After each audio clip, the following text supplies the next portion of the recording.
Okay, class, good day. I'll continue with the third part of our discussion. We remember that we discussed about the three characteristics of criminal law. We discussed about the territoriality principle. We also discussed about the generality principle.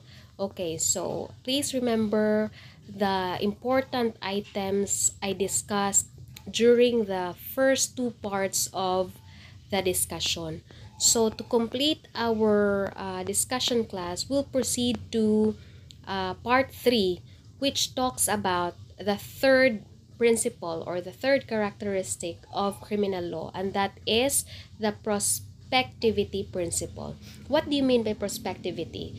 As mentioned during our initial discussions class, prospective means forward, pa-forward siya. So kung naghiskot ka og January 1, ang prospective effect is that when the law becomes effective on January 1, ang prospective anang effectivity is ang crimes nga na-commit from January 2 onwards. Mo na siya pa-forward, perspective. What is the opposite of prospective? The opposite is retroactive. So, ang retroactive class is paatras. Meaning, if the law becomes effective on January 1, then the law, while it is effective only on January 1, it also applies to acts or crimes committed before January 1, meaning paatras siya. Mo na siyang effect sa retroactivity, which is the opposite of prospective. So as a general rule on prospectivity, acts or omissions will only be subject to a penal law or criminal law if they are committed after, emphasis, after a penal law has taken effect. Conversely, acts or omissions which have been committed before the effectivity of a penal law could not be penalized by such law. Okay? What is the reason for this? It has been mentioned during our previous discussions that the principle behind this rule is nullum crimen nulla pena sine lehi. So, unsa may pasabot ana naa nga maong matang sa nilalang. Ang pasabot ana is there is no crime when there is no law punishing it. So, what are general rule ha? Prospectivity. So, are there exceptions to the prospectivity principle? Yes, there is. So, unsa man ang exception sa prospectivity principle? So, unsa man ang pasabot aning exception? Meaning, ang effect niya is retroactive. Diba? Kay general rule, prospective. So, exception man siya sa rule. So, retroactive ang effect. So, unsa man ang exception to the prospectivity principle? First is, penal law shall have retroactive effect insofar as they favor the person guilty of a felony. Kasi papasabot og favor, meaning makapabor, maka-benefit ang person guilty of a felony. So, unsa may mga example na class, we will mention later on nga naay mga instances nga naay law nga gigama. For example, there is an old law, RA 123. Unsa man ang gipunish sa RA 123? For example, gipunish sa RA 123 ang carnapping. So, unsa man ang example na niya for the purpose of kanang discussion na dyan siya class. Okay, so, ang RA 123 ning punish siya if you commit carnapping, iyang gipunish og reclusion perpetua. Okay, mo na siya ang RA 123, mo na ang penalty. However, naigigama, mga few years after, naigigama nga balaod nga RA 234. So, unsa man ang RA 234? Ang RA 234 is to the effect nga ang carnapping kuno nga crime which is committed by a person is punishable only by reclusion temporal. So, kung imo siyang tan-awon class, ang reclusion perpetua under RA 123 versus the reclusion temporal under RA 246, asa may mas dako niya? Mas dako ang sa penalty sa old law. So, kung imo siyang tan-awon, is it favorable? Is the new law favorable to the accused? Yes, because mas lesser na ang iyang nga penalty. So, unsa man ang effect sa exception to the rule, katong retroactive ang iyang application because the law, the new law is favorable to the person guilty of a felony. So what if a new law, ang RA 246, took effect on January 1, 2023, and Mr. X committed a crime of carnapping on December 25 to 2022. So kung imo siyang tanawon under the prospectivity principle or under the principle of nolum crimen nola pene sine lege, there is no crime and there is no law punishing it. So kung imo jud i-apply by analysis ang balaod, supposedly ang i-apply niya nga balaod is ang RA 123 because it is the effective law when the crime was committed. Diba? Kay December 25, 2022 gud siya na-commit. Ma-apply ba nimo ang RA 246 nga ning took effect on January 1, 2023? No, as a general rule. Ngano man, kay there is wala pa man siya mahimong effective when the crime was committed in 2022, December 2022. Pero tungod kay niingon ang balaod nga there is retroactive application of the law if it is favorable to the accused, ma-apply nato ni siya ani ni nga mao nga example.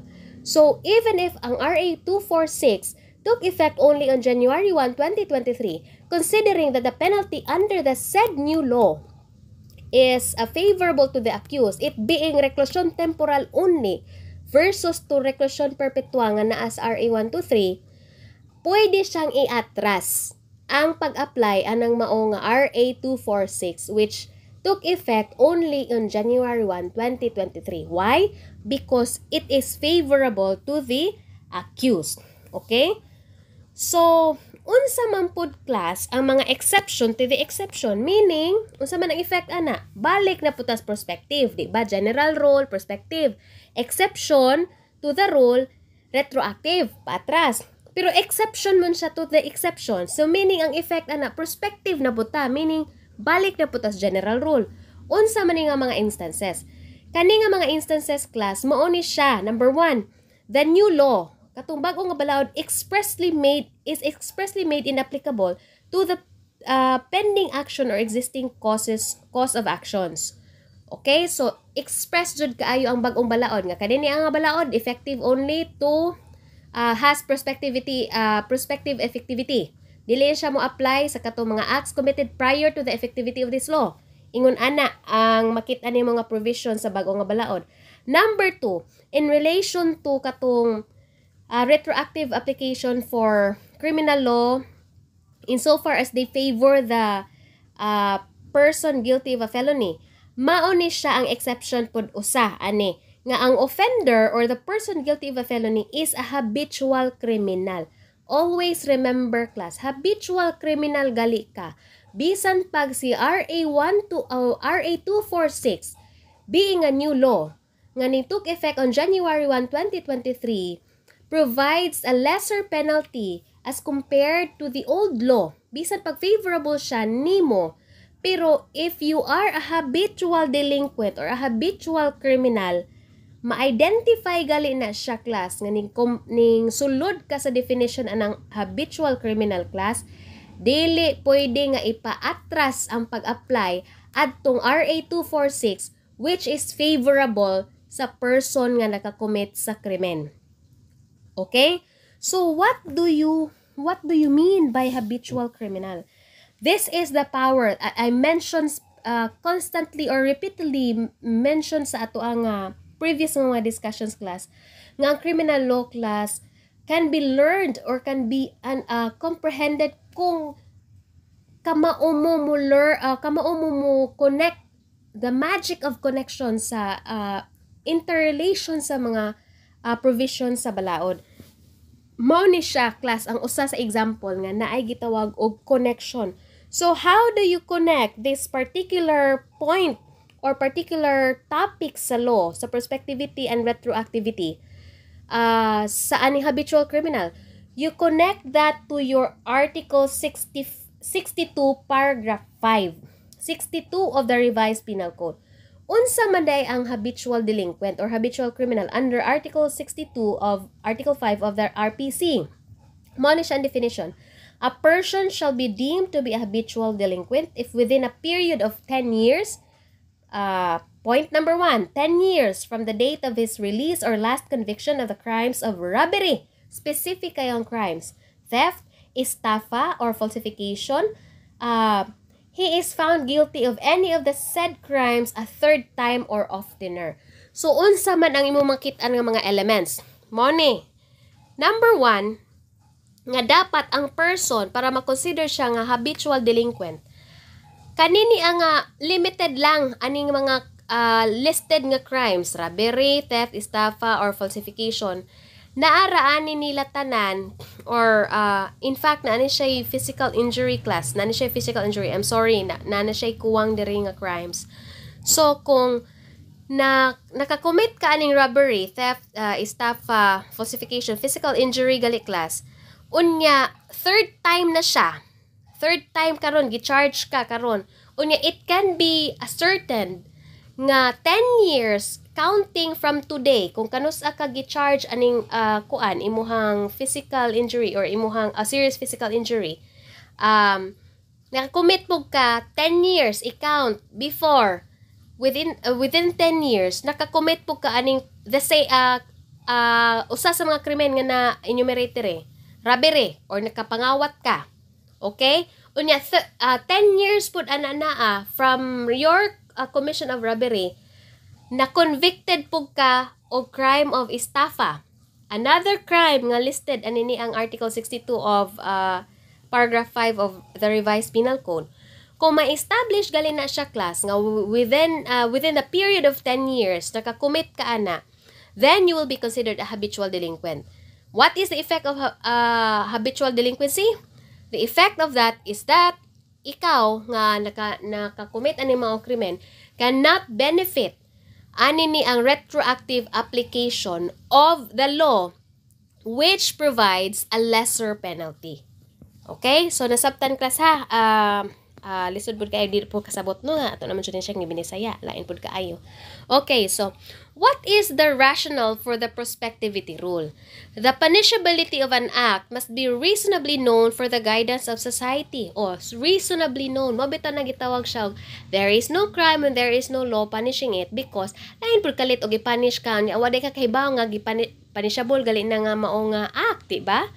So the rationale for this prospectivity rule is the fact na kinahanglan jud nga ang punishability sa mao nga action must be reasonably known to you. Mao man siya part pud sa ato ang kanang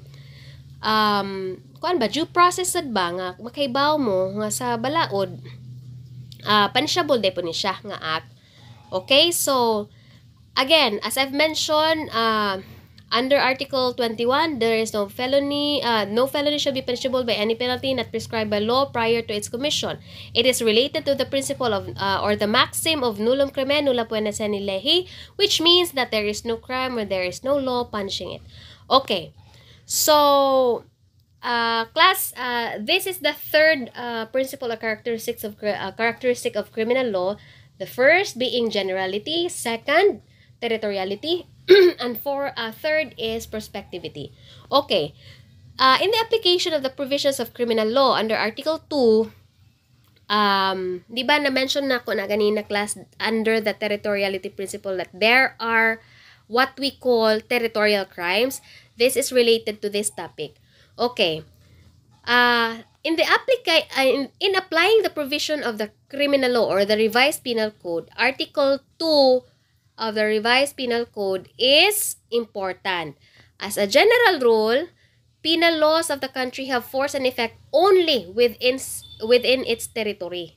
Okay? Remember territoriality. As a general rule, ang criminal law sa Pilipinas, ma-apply lang jud siya kung ang krimen na commit within its territory. Unsa may pasabot ang ihang territory? Napasabot ba nga Pilipinas ra jud kani ra jud yuta sa Pilipinas? No, na-discuss na to ganina nga ang territory sa Philippines may extend to other soil even if in foreign soil siya for as long as extension siya sa imuhang Philippine territory. Unsa may mga example ana? Number 1 is warship. Warship sa Pilipinas bisan pag naana siya dito nagdunggo sa Korea, Because it is an extension of the Philippine territory, any crimes committed inside the warship or on board the warship, the Philippine criminal laws apply. Dili ang Korean criminal law. Okay? So, under this territoriality principle, criminal law cannot penalize crimes committed outside its territory. That's basic. The national territory comprises the Philippine archipelago. We mentioned this in Article 1 of the 1987 Constitution. We discussed this already. The territory of the country is not limited. Mo ni siya yung mga points, important points to remember. It's not limited to the lands where its sovereignty resides, but includes also its maritime and interior waters as well as its atmosphere, di ba? Naghisgot tag terrestrial jurisdiction, we're referring to land. Fluvial jurisdiction, referring to the jurisdiction exercised over maritime and interior waters. Aerial jurisdiction is the jurisdiction exercised over the atmosphere. Nasabtanin na to last time. What are the exceptions, or are there exceptions to the territoriality principle under Article 2? Yes, there are. Ato na siyang nahisgutan. Nga ato siyang gitawag og extraterritorial crimes which are punishable even if committed outside the Philippine territory. Does it refer to warship or kanini ang Philippine Embassy? No. Ang extraterritorial crimes class, mao ni siya class ang katutuang specific ayo enumerated under Article 2, ang COFOLIPO na. Unsa galining COFOLIPO na? Number 1, committed on board Philippine ship or warship. Those who are liable for those who are liable for counterfeiting Philippine bills or Philippine coins, kato imuhang i-counterfeit ang mga kwarta sa Pilipinas. COFOLIPO, unsa ning po? Those committed by public officers in the exercise of their functions. Ako na siyang na-discuss nga dapat ma-familiar jud mo kung unsa ning mga crimes committed by public officers in the exercise of their functions. Why?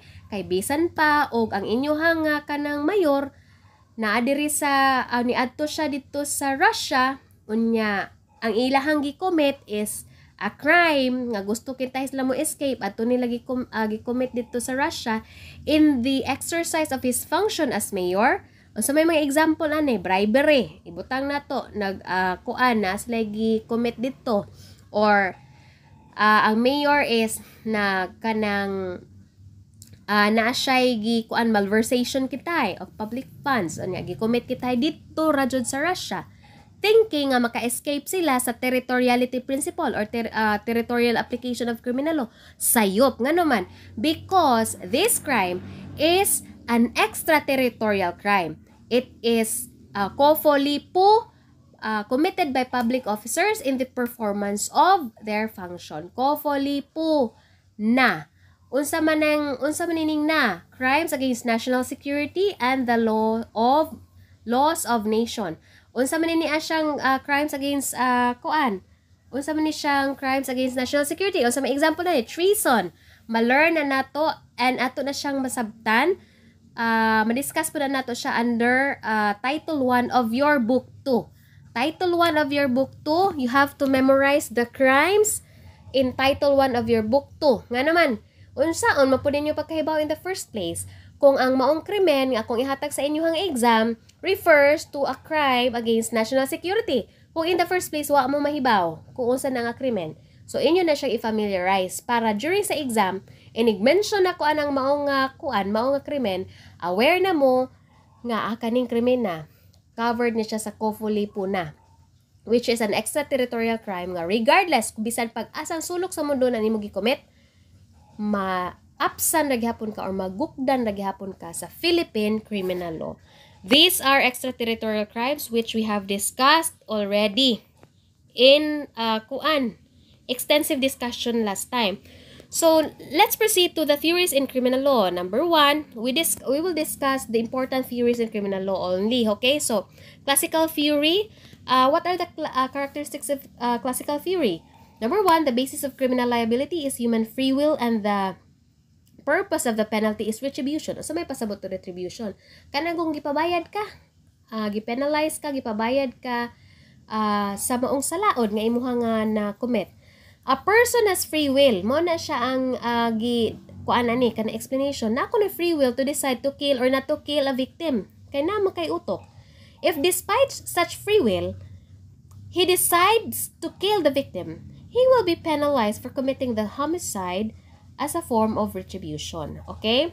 Book 2 of the Revised Penal Code adopted this retributive justice. Number 2, unsa may another characteristic, that man is essentially a moral creature with an absolute free will to choose between good and evil, thereby placing more stress upon the effect or result of the felonious act than upon the man, the criminal himself. So, number 3, it has endeavored to establish a mechanical and direct proportion between crime and penalty. The RPC adopted this proportionate penal system. So, example, kung ikaw, offender ka, minor ka, ang degree of his criminal mind is lesser compared to an adult. So, inyo na siya makitaan nga it is a privilege mitigating circumstance. Ato na siya ma-tackle later on. Ang pasabot ng privilege mitigating circumstance, minusan kag 1 degree. Okay? So, may pasabot o 1 degree, meaning 1 degree lesser ang imuha nga penalty. So, unsa man ang example na? For example, ang imuha kintahay nga imuha nga penalty sa krimen as a general rule is reclusion perpetua, tungod kay 1 degree lower man siya, tungod kay naay gitawag og privilege mitigating circumstance. So, ang next lower nga penalty ang imuha nga i-apply, which is reclusion temporal. Okay? Mo na siya usa sa example ani ni ang illustration ani ni ang mga characteristics sa classical theory. Okay? So, sa positivist theory class, the basis for criminal liability is the sum of social and economic phenomena to which the offense is expressed.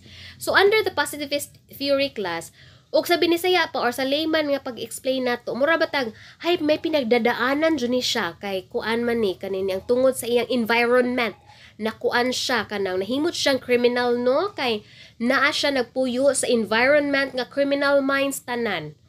Ingana ang treatment sa positivist theory.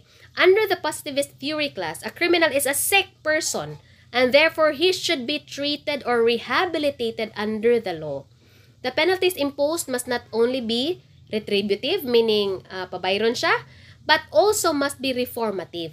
O sa may reformative, kay bawa na mo usay reform, meaning kuan kanang mabag-o siya, mabalik Paginoon siya.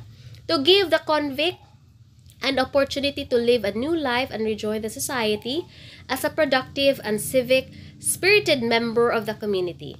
Adoption of the aspects of positivist theory is exemplified by the following. So, sa may mga example sa kanang nga makita na to, ma-illustrate na to ang pag-apply sa ato ang criminal law sa positivist theory. Again, positivist theory class talks about reformation or reformative. Okay, so indeterminate sentence law or islaw or parole. If the behavior of the convict, kung ikaw na convict ka, we will discuss this later na po sa atong later part sa ato ang discussion sa ato ang semester. If the behavior of a convict is good while serving the minimum of his penalty, he may be released on parole. So, usa ni siya sa kanang matawag na tong positivist theory or retributive, reformative justice na siya reform. Another example is RA 91665 or the CDDA or the Comprehensive Dangerous Drugs Act. Unsa man ang gi-prescribe sa pagkakaron? It prescribes penalty of rehabilitation for use of dangerous drugs. Rehab na siya, di ka prisuhon kung first time offender ka sa drug use. Okay? So, penalty of rehabilitation, i-rehab ka, i-reform ka, dili ka ipriso. Usa na siya sa example sa positivist theory. Okay? So, RPC or the Revised Penal Code also provides provisions on good conduct allowance. So, ang GCA class ato na siyang i-discuss po later on. Usara na siya ang usa sa ato ang explanation ng GCA good conduct time allowance class. Mana siya ang mga instances nga kung naka-serve ka ani ang particular period ani ang maong sa imuhang penalty, unya nagbinuutan ka, unya ma-establish dito nga nimpasar ka sa mga requirements, minusan ang period sa imuhang pagstay ana mga mao nga prisuhan accordingly. Okay? So makita na nato sa discussion later on sa good conduct time allowance or CGTA ang tawag ana. However, in other sources of criminal law, there are 4 theories in criminal law, namely utilitarian theory, classical theory, positivist theory, eclectic or mixed theory. So, I need not discuss everything because it is part of your PLA. Okay, let's go to the last topic, which is the repeal of criminal law. Unsa may pasabot og repeal? Meaning change.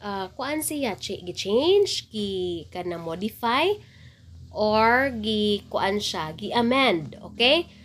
So unsa may pasabot, unsa may 3 types of repeal of criminal law. Number 1, there is absolute repeal, which includes repeal without reenactment, meaning totally erase. Wala gi-reenact ang other provisions. So kung naatay sections 1, 2, 3, 4, 5 to 20 of RA 123, wala bisag usa ada gi-reenact sa bag-o nga balaod, meaning totally erased jud ang 123, RA 123. Number 2, partial repeal or repeal with reenactment. Unsa may pasabot anang partial repeal or repeal with reenactment? So balik ta sa RA 123. So kung natay RA 123, natay sections 1 to 20, ibutang nato ang naibag-o nga balaod nga RA 246. Ang RA 246 iyaha nga gi-reenact ang sections 1 to 10 sa RA 123 except sa sections 15, 18, 19, ug 20. Other sections iyang gi-reenact. Pero ang katutuang uban nga mga sections iyang gi-repeal or gi-change. Wala na niya kopya ang original text sa balaod, pero naa siya gi-reenact siya, gibalik siya sa bag-o nga balaod, pero naa na siya modification, meaning naay improvement ba. For example, sa improvement, kinahanglan sa katukitahay section 18 ato to ang RA 123, ang gibutang kitahay dito kay ang penalty is ingon ani. Pero sa bag-o nga balaod, mas gipadak-an siya. Mao na siya example. Pero wa magpasabot nga gi-erase ang entire section 18, naalay modification or naay improvement or naay changes sa original section 18 of RA 123. Mao na siya ang partial repeal or repeal with reenactment. Number 3 is general repeal. Okay, let's discuss one by one kung unsa ni sila nga mga nilalang. Let's go to absolute repeal.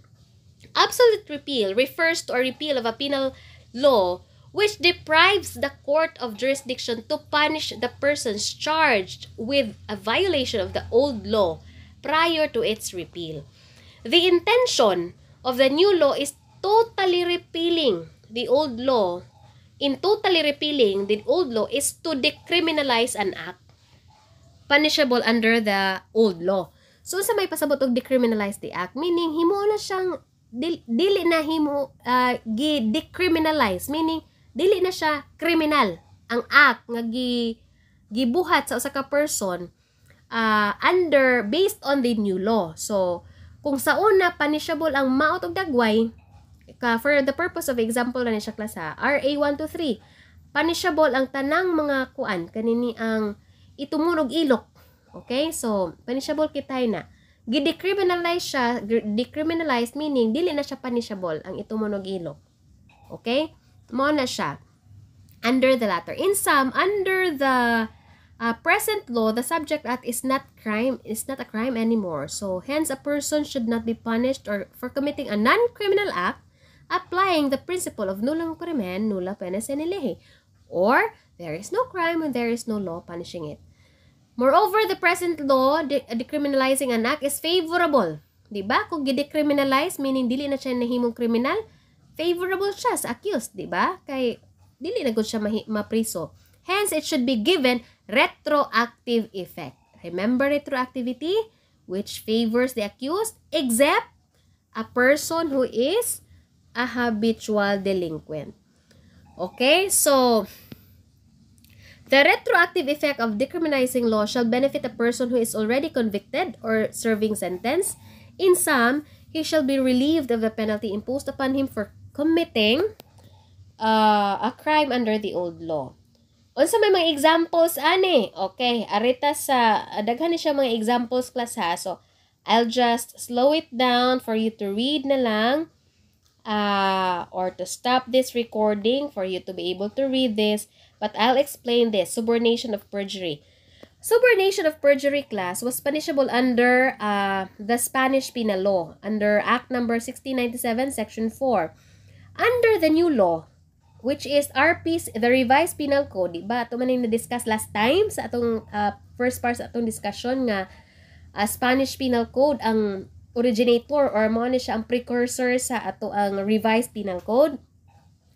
So, sa Revised Penal Code, which is the new law nga diri sa Pilipinas, under Article 357 of the RPC, it expressly repealed Act number 1697 without reenacting the provision on subornation of perjury. Meaning, tungod kay wala gi-reenact, na decriminalize na jud si subornation of perjury under the Revised Penal Code. Therefore, in January 1, 1932, when the RPC took effect, any crimes committed nga mura kintahig subornation of perjury from January 1, 1932, di na siya mahimo nga punishable as subornation of perjury. Nga naman, na-decriminalized naman siya ang crime punishable under the old law. However, if the crime was committed before 1932, ibutan na to 1931, pwede ba nga ma-apply niya ang Revised Penal Code, Article 357, decriminalizing subornation of perjury? Yes. Nga naman, because na ay retroactive effect ang usa ka balaod if it favors a person guilty of the felony who is not a habitual delinquent. Okay. Unsa man ni dining subornation of perjury, class? Kanang subornation class of perjury kana bang, di ba, perjury class, mao man na siya ang kanang mamakak ka sa mga notarized nga mga documents. Kana bitaw mo pirma ka o notaryado nga mga dokumento unya, bakak ang imong istorya din na pwede ka makasuhan og perjury ana, class. Unsa ba nang subornation? Ang subornation of perjury, class, kanang ikaw mismo mamubuhat sa pagpamakak ana pagpirma sa mga dokumento, pero ning kuan ka ning unsay nga nini ang nagsugo ka og lain nga person for consideration. I do not know unsa inyuhang kanini ang kasabutan nga ning sugot ang person, pero imo siyang gipapamakak. Ikaw may nagsugo para ang kanang person mo pirma siyang usa ka notarized document nga mamakak siya. Mao na siya subornation of perjury. Sa una, punishable na siya under the Spanish Penal Code. Pero under the Revised Penal Code, ang subornation of perjury is not anymore a crime. So, katuto ang person nga nagsugo nimo para mamakak ka will not be punished under the crime of subornation of perjury. Pero, mahimo siyang punishable on the theory that he is the principal. You will learn later on kung unsa to mga kaning mga participation bitaw sa matag usa nga involved sa crime, natay gitawag og principal, natay gitawag og accomplice, naatay gitawag og accessory. Ang principal, class, naa na sila tulo, na ay principal by direct participation, na ay principal by inducement, na apoy gitawag og principal by direct participation, inducement, and principal by indispensable cooperation. Tulo ni sila, class. So, ani ni ang crime of subornation of perjury, class, dili na ka mahimong punishable kung na-commit na nimo when the Revised Penal Code took effect in 1932. Moving forward. Pero, pwede ba kang mahimong punishable kung ikaw nanugo ka nga kaning kuan, nanugo ka sa usa ka person nga mamakak, mo pirma og dokumento, notarized document nga sa pagpamakak? Yes, pero dili na sa crime of subornation. Unsa naman ang imuhang nga penalty? You will be penalized under the crime of perjury. Perjury na siya, pero you can be held liable for perjury as principal by inducement. Unsa may principal by inducement? Kanang principal nga ning sugo, ning induce sa usa ka person nga muhimo sa krimen. Okay? Unsa man ang explanation, unsa may meaning po dan? Let's go to the second item, the partial repeal.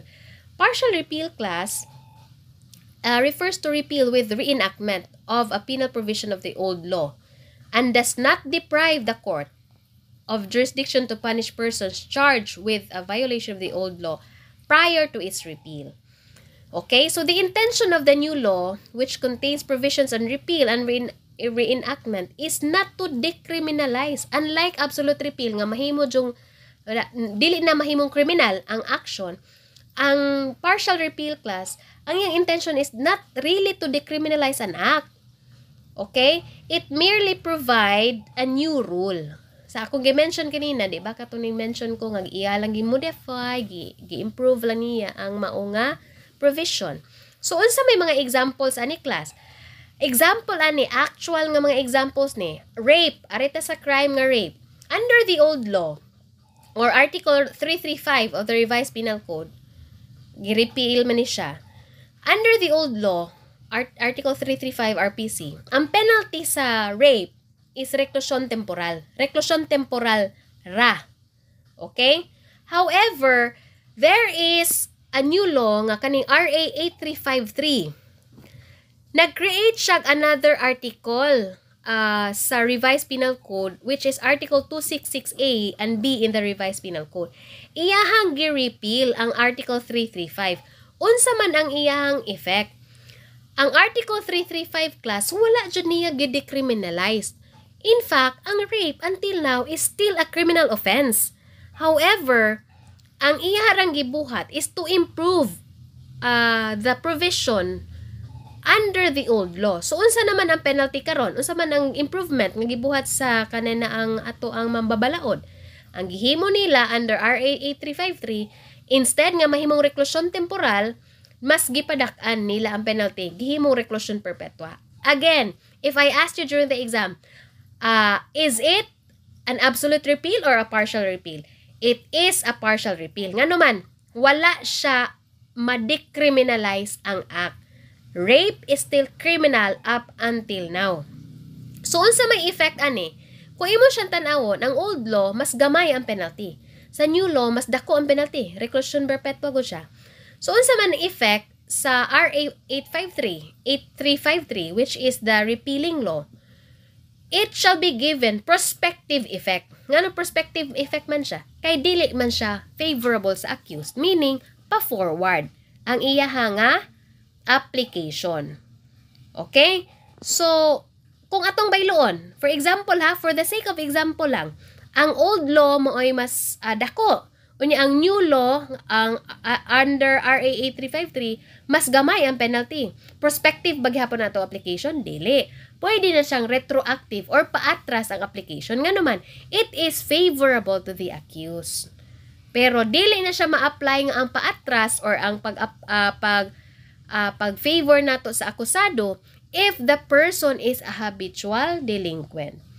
Okay. Another example, use of prohibited drugs. Use under the old law or the RA 6425. Under the old law, automatic priso kung drug user ka.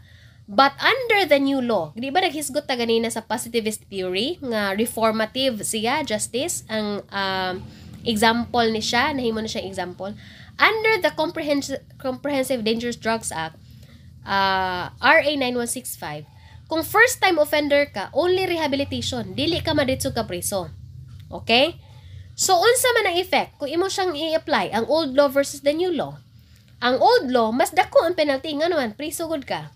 Pero ang new law, only rehabilitation. So, mas favorable siya sa accused. So, unsa man, will you apply that prospectively or retroactively? Pwede siyang retroactive. Why? Because it is favorable to the accused.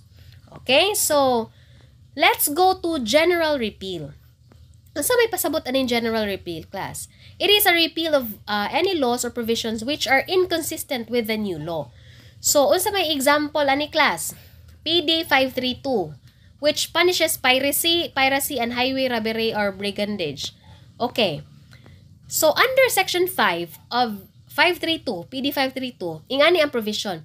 Pertinent provisions of the Revised Penal Code or all laws insofar as they are inconsistent with this decree are repealed or modified. Mao na siya perfect example sa general repeal. Okay? So what is the effect of general repeal? The answer is it will depend on the intention of the new law. Okay? Always go back to the intention of the new law. Unlike sa katutuang partial repeal class, express jud siya, makit-an jud siya kung unsa ang intention, kay automatic man nga makit-an ninyo sa section kung unsa ang gi-modify. Pero this time, ang general repeal class, imo jud na siyang i-analyze kung unsa man jud ang intention sa bag-o nga balaod. Okay, let's go to the Supreme Court decisions discussing about general repeal. Number 1 is People versus Tulin. So, piracy under the revised penal code na discuss ni siya can be committed by any person excluding passenger and the complement of the vessel. Okay, you will learn later on nga ang piracy class under the revised penal code class, makomit lang na siya kung outsider ka sa vessel or sa barko.